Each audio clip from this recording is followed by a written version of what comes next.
So what happened with the banking thing, man? You could have been on top of the city skyline in Manhattan, slaving away 120-hour weeks. Yeah, well, I'm at engineering, and again, I get passionate about the finance. I love it. I'm like checking out options theory. I get seduced by Wall Street. I go there. I start working for Bankers Trust in 1993, right next to the World Trade Center. And I was trading derivatives. I mean, I was loving it, trading the futures. And yeah, it was just this whole nother lifestyle, right? And it's all about how much money can I make. Mm-hmm. And, I loved it. And my friends were in investment banking in Manhattan, and, you can just really go way down the rabbit hole on that. And so I kind of went down that road of let's party a lot and let's try to get as rich as possible, and nothing else really matters. And I just found myself kind of not being very happy.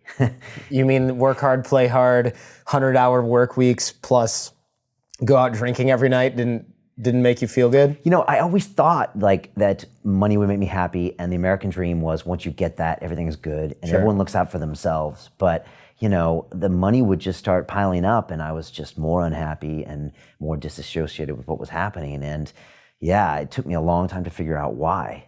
Because in my engineer mind, it was like, well, just complete the loop. You need more money and more success, and then you'll be happy. And it took me a long time to say, you got to try something different to find that happiness or find that connection.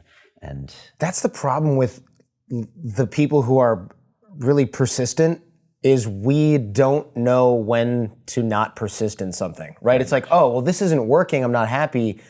I should just stay here for 5 more years and go up a couple more rungs on the ladder, and then I'll have this salary increase to match, and then that will probably fix the problem. Whereas somebody who's less of a go-getter would be like, this sucks, I'm out of here. And would have learned that lesson in like a year. Yeah, story of my life. Yeah. I'm just the most dogmatic, bullheaded, relentless person, and I will just grind something into the ground, which is probably why London Real is still here, because there's many, many obvious ways to just stop doing this crazy, stupid thing. And the same with banking, the same with drinking. Like, that doesn't make sense anymore. Why are you still doing it? Yeah. But for me, I just get in there and I just repeat, try to go harder. They have that expression, you bang your head against the wall until the wall breaks, or your head breaks. Right. And so I usually just keep going until one of them breaks. And it's like great when you're training for a triathlon, which we'll get to, right? But really bad when you're making yourself miserable in a work environment, generally. Yeah, or making bad lifestyle choices too, because you just don't really compute, you don't think outside the box, and yeah, it's bad.